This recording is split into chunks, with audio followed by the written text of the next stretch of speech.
Throwaway because Ellie follows my main account. 3 nights ago, I was lying in bed next to my girlfriend of 14 months. She was asleep. Head on my chest, her phone buzzed on the nightstand, and I glanced at it. Not snooping, just reflex. The notification said, "You have a new like on Hinge." My stomach dropped. Not because of the notification, because the profile photo was a selfie from last week, the rooftop bar in Uptown Charlotte. The same selfie she posted on Instagram with the caption "Date night with my favorite person." That favorite person was supposed to be me. I didn't wake her up. I didn't confront her. I didn't even move. I just lay there, feeling her breathe against my chest, while everything I thought I knew dissolved like code with a fatal error silently. Completely all at once. But here is what keeps me up. The photo she used on Hinge, she cropped me out. I was in the original arm around her waist. She cut me out to attract other men, while sleeping in my bed, in my apartment, under the blanket I bought for us. I am Nathan, 29, software developer at a fintech startup in Charlotte, North Carolina. Met Ellie 14 months ago through Instagram, freelance graphic designer. Looking back, I should have noticed the first red flag on our third date. She kept her phone face down the entire dinner. I thought she was being present. Thought it was sweet. God, I was stupid. Ellie is the kind of girl everyone loves. Charming, funny, always the right words at the right time. My friends all said, "Bro, she is a keeper." She moved in at month 10. She had this habit of taking her phone to the bathroom every single time, even just to wash her hands. I asked once. She laughed. "I am a woman, Nathan. We scroll on the toilet. It is basically a constitutional right." Everyone laughed. I am not laughing anymore. I paid rent. $2,400 a month. Ellie contributed $400 2 weeks before I found the Hinge profile. I bought a ring. $8,200. Princess cut. East Boulevard. Still in my sock drawer. Right now she is watching Netflix on the couch I paid for, wearing the hoodie I gave her, completely unaware that I know, that I have known for 3 days, that I have been collecting evidence. Because the Hinge profile is not even the worst part. That night, I waited 20 minutes for her breathing to go deep, slid out of bed, grabbed my laptop, locked myself in the bathroom, created a fake Hinge profile. Took me 11 minutes. I timed it. Habits of a developer. Swiped until I found her. 6 photos. 3 new selfies. 1 hiking photo with me cropped out. 1 with my cat. My cat. 1 from our beach trip where I was surgically removed. Last active, 3 hours ago. Right when she said she was going to bed early. Her answer to my most controversial opinion read, "Monogamy is a social construct, not a biological one." I covered my mouth to keep from making a sound. Screenshotted everything, encrypted it, treated it like a security breach at work. Document everything. Trust nothing. Next morning, I told Marcus, best friend, cybersecurity analyst. He said, "Don't do anything stupid." And by stupid I mean don't do anything yet. This is literally my job, except I track hackers, not cheaters. Same skill set. Day 2, I started noticing things. Ellie goes to the gym Tuesdays and Thursdays. Our shared Apple Fitness showed 0 check-ins for 3 weeks. She has a client meeting every Friday. Full makeup, new perfume, always came home glowing. I used to think the meeting went well. Now I think the meeting went very, very well. Then I checked our joint bank account. 4 charges from a cafe in Raleigh, 2.5 hours away. All on Fridays, Ellie said. Her Friday clients were in Noda, 15 minutes from our apartment. Noda is not Raleigh. 2 hotel charges in Raleigh, both Friday to Saturday. The weekend she said she visited her sister. Day 3, I called her sister. Casual. Ellie had a great time visiting you last weekend. Silence. Nathan. Ellie has not visited me in months. Is everything okay? I kept calm. Hung up. She called back 10 minutes later. If Ellie told you she was visiting me and she was not, I think you should talk to her. So here I am. 2 a.m. Girlfriend sleeping. Ring in the sock drawer. Screenshots encrypted. Still have not said a word. Encoding. The worst thing you can do when you find a bug is panic fix without understanding the full scope. Fix one thing, break 10 others. Tomorrow is Friday. Ellie has a client meeting at 3 p.m. This time, I am not staying home. Marcus is lending me his black Mazda she has never seen. I am going to follow her. Not because I am crazy, because I need to see who she meets in hotel rooms while I am home picking out engagement rings. The Hinge profile is still active. She updated it this morning while I made her coffee, while she kissed my cheek and said, "You are the best boyfriend ever." I almost laughed. Update 1, I followed my girlfriend to her client meeting. She didn't go to Noda. Update to my previous post. I followed Ellie on Friday. She didn't go to Noda. Drove straight to a Marriott courtyard in Raleigh, parked in the back lot like she was hiding, and walked into the lobby like she had done it 100 times. No hesitation, no checking her phone, straight to the elevator. She knew exactly where she was going, and the person waiting in the lobby bar. I see him every day. He sits 12 feet from my desk. Friday, 2:30 p.m. Ellie walked out of our apartment. I was sitting in Marcus's black Mazda 2 blocks away. I prayed she would turn left toward Noda. She turned right, onto I-85 north toward Raleigh. I followed 3 cars between us. 2.5 hours of driving. I listened to a podcast about database optimization to stay calm. My life was falling apart, and I was learning about PostgreSQL indexing. That is the kind of person I am. 5:05 p.m. She exited in Raleigh, did not turn toward her sister's neighborhood, drove to a Marriott off Capitol Boulevard, parked in back behind a row of SUVs. I parked at the restaurant next door. She checked her mirror, reapplied lipstick, grabbed an overnight bag, and stepped out. She was wearing the green dress, the one she wore to our first anniversary dinner. Our dress to meet another man. The dress was not the worst part. When she walked into that lobby, she was smiling the way she used to smile at me. That excited, barely contained smile. The one that made me fall in love with her. She was giving it to someone else. 5 minutes later, I walked into the lobby bar. Cap on corner booth, back to the wall. Ellie was at a table near the window with a man. I could only see the back of his head. She was laughing, touching his hand, tilting her head that flirty way I know too well. Then he stood up to get drinks, turned around. My brain short-circuited. 5 seconds of genuine hallucination, because the man ordering 2 glasses of wine was Caleb Henderson, product manager on my team.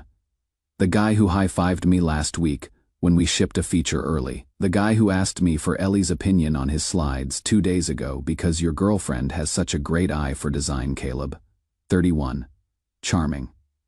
Recently divorced, he told us. I considered him a work friend, lunch 2 or 3 times a week. He had been to my apartment. Saturday on my couch watching football, while Ellie made nachos. I thought they seemed awkward that night. Figured they did not know each other. They knew each other plenty. Just not in front of me. Everything came flooding back. Team happy hour last month, Caleb said. Nathan, you have got it made. Beautiful girlfriend. Great apartment. He clapped my shoulder. The entire time he was sleeping with her. 2 weeks ago, he asked for restaurant recommendations in Raleigh, visiting a friend. I gave him 3 places. I literally gave him date suggestions for my own girlfriend. I left after 15 minutes, called Marcus from the car. Tell me it is not someone we know. It is Caleb. Silence. Our Caleb. Grab tacos. Caleb. Borrowed your charger yesterday. Caleb. That Caleb. Don't do anything. Drive home. I am coming over. 2.5 hours back. No crying. No punching the wheel. Worse than anger. I felt like a fool. The punchline of a joke told behind my back. Marcus arrived at 10 p.m. We listed everything. Hinge profile. Fake gym. Hotel charges. Sister confirming no visits. Me witnessing them at the Marriott. Marcus asked how long. First Raleigh charge was 3 months ago, when Caleb said his divorce finalized. I said I think his wife found out the same thing I just found out. Marcus went quiet. Then, Caleb committed a fireable offense. Company policy, deception, and conflict of interest. Same team. He has access to your performance reviews. Sunday, Ellie came home. Missed you so much. My sister and I had the best time. Handed me a mug, world's best boyfriend. I nearly laughed, held it, looked at her smile, and for 1 second wanted to believe I was wrong. That there is another designer wearing our anniversary dress at a Marriott with my coworker. But I am a developer. I don't believe in coincidences. I believe in data. Monday morning, Caleb arrived 20 minutes late. New shirt, and I recognized the scent. Ellie's perfume, the one I could never place. He sat down, smiled. "Hey Nate, good weekend." I looked him in the eyes. "Stayed home. Boring you." "Same. Nothing exciting." We lied to each other's faces. The difference is, only one of us knew the other was lying. "I have a plan. The company quarterly dinner is next Friday. Ellie always comes. Caleb will be there. Same room, pretending they barely know each other. Except this time, I will be pretending too." Marcus confirmed as my +1. Sophie is driving up from Duke. I will explain why next update. She checked into the Marriott at 5:15 p.m. Friday. Her car was still there at 7 a.m. Saturday. 14 hours. No one has a 14-hour client meeting. Update 2. I need to tell you what happened at the quarterly dinner last Friday, because it went sideways in a way I did not plan for. I had a strategy. I had evidence. I had Marcus as backup. What I did not have was the information that Piper, Ellie's old roommate, was going to text me at 6:47 p.m., 11 minutes before dinner. The message said, "Nathan, I cannot keep this secret anymore. It is not just Caleb. Call me." Now, I called her from the parking lot. She was crying.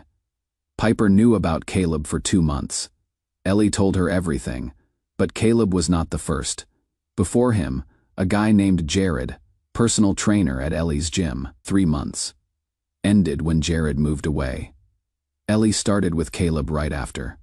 Piper said she told me she loves you. Nathan said you are the one she wants long-term, and in the same breath told me about weekend plans with Caleb. Like those 2 sentences could exist in the same universe. Then the thing that put me on the ground. Ellie found the ring 3 weeks ago, saw it in the sock drawer, told Piper.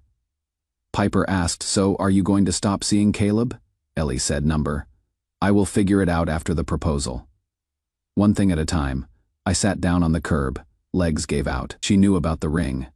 She saw the $8,200 princess cut I picked for her, and her plan was to accept my proposal while sleeping with another man. One thing at a time, like cheating was a task on her to-do list somewhere between buy groceries and respond to client email.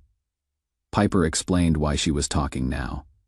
Ellie started lying to her too, made coffee plans, canceled last minute. Piper checked Instagram, found Ellie at a Raleigh restaurant, at the exact time of their date. She is lying to everyone. I was her best friend, and she lied to my face. She does not respect anyone.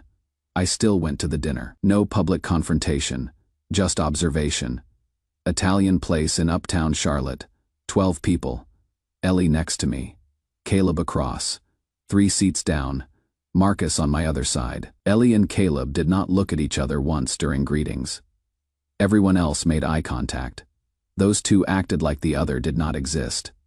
Ellie overcompensated, arm around mine, head on my shoulder, kissed my cheek in front of everyone. When she did, Caleb's knuckles went white around his glass. Half a second, if I had not been watching, I would have missed it. Marcus and I had planned a test. Halfway through, Marcus said, "Hey Nate, you still doing that surprise trip to Raleigh for Ellie's birthday? That Airbnb looked amazing. No trip existed." Ellie's voice went up. "Wait, Raleigh, you are planning something in Raleigh?" Caleb stared at his plate. Fork frozen. I stayed calm. "Yeah, thought it would be romantic. Heard there is a great Marriott there. Someone recommended it." Silence. Ellie's smile froze. Caleb put his fork down. Marcus sipped water to hide a grin. Ellie recovered. "That is sweet, babe, but I would rather go somewhere new. Asheville, maybe. Steering away from Raleigh hard." I said, "Sure." Rest of dinner. Tension under pleasantries. Ellie checked her phone under the table 7 times. Caleb left for the bathroom 3 times. 3rd time, Marcus followed and found him texting frantically in the hallway. When I went to pay and came back, Caleb was whispering to Ellie. Fast, urgent. Both stopped when they saw me, driving home. Ellie said, I don't really like Caleb. He gives me weird vibes. I said, not friends, just coworkers. She said, good. Keep it that way. She was creating distance, preemptively, in case I ever connected the dots. She wanted to be on record as the girl who didn't even like him. It was so calculated that I almost admired it, almost. Here is what Sophie found. While dinner happened, my sister went to the Marriott Courtyard in Raleigh. Law student at Duke, charming as hell, got the receptionist talking. Caleb Henderson, Marriott Bonvoy member, booked that hotel 11 times in 4 months. Almost every Friday. But 3 of those bookings were from before I even started dating Ellie. Either he had someone else before her, or they started much earlier than I thought. Possibly from the very beginning. Caleb said his divorce finalized 5 months ago. Bookings started 4 months before that. He was still married when the affair began. Marcus found his ex-wife on LinkedIn. Diana, nurse, at Wakemed Hospital. Raleigh. I have enough to blow up Ellie's world and end Caleb's career. Sophie says scorched earth. Marcus says calculated demolition. But last night, Diana sent me a Facebook message. Short, you are Nathan, right? Caleb's coworker. We need to talk. I think your girlfriend is the reason my marriage ended. Meeting Diana on Friday. Sophie is coming. Whatever I find out decides whether I walk away or bring everything down at once. Ellie just texted a heart emoji and thinking about you. I am in my car reading messages from her lover's ex-wife. The irony is not lost on me. Final update, everything happened at once. If you are here for closure, you will get it. If you are here for karma, it delivered. But first, the quiet.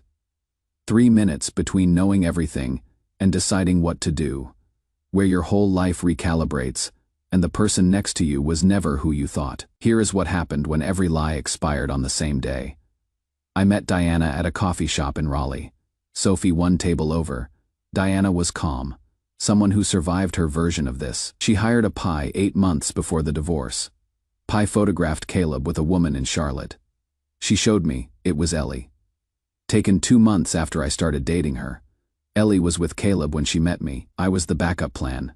Diana said I filed when I saw the photos. Caleb promised no contact. Lied. Same hotel, same room, same Friday, did not even change the routine. Timelines matched. Ellie texted me 2 weeks after Diana found out. Needed plan B. I was plan B. Moved in the month Caleb sold his house. Needed somewhere to live. I was somewhere to live. I spent the week preparing, moved things to Marcus's in small trips, canceled shared accounts. Lease in my name, confirmed with landlord. Filed HR report on Caleb, returned the ring, $7,800 back, lost $400, best $400 I ever spent. Friday, 4 p.m. Ellie getting ready for her client meeting. She kissed me goodbye. Back by 9. Want Thai? I said pad. C. Ooh, extra spicy. She reached for the door. Oh, Ellie, she turned. Say hi to Caleb for me. Silence. Hand frozen, color gone. What? I stood. Marriott Courtyard, Raleigh, 3rd floor, Bonvoy members, every Friday, 4 months, or 14, counting from when he was married to Diana. Denial first. I don't know what you are talking about. Blame. Did Marcus put you up to this? Minimizing. We are just friends. I laid out everything. Hinge Marriott. Bank statements. Her sister, Piper. Diana's Pi photos. Timeline proving it started before us. She collapsed. Nathan, please. I love you. We can work through this. I said. What do we have? A relationship that started because you needed somewhere to live? A ring you found in my sock drawer and kept as backup? A profile you updated this morning while I made your coffee? She said I needed time. I said 14 months. Time is up. 2 weeks to move out. At the door, she screamed. You cannot erase me. I am not a bug in your code. I stopped. You are right. Bugs are accidents. You were deliberate. Code works better without you. Monday, HR called Caleb at 9 a.m., white-faced walking out. Suspended Wednesday. Terminated 2 weeks later. Conflict of interest. Day he cleared his desk. He stopped at mine. We looked at each other. Nobody spoke. He left.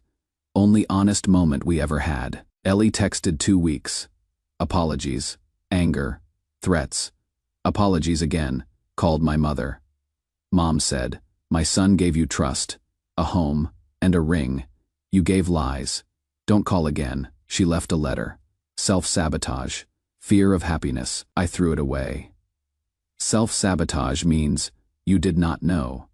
She knew. 4 months later. Lead developer.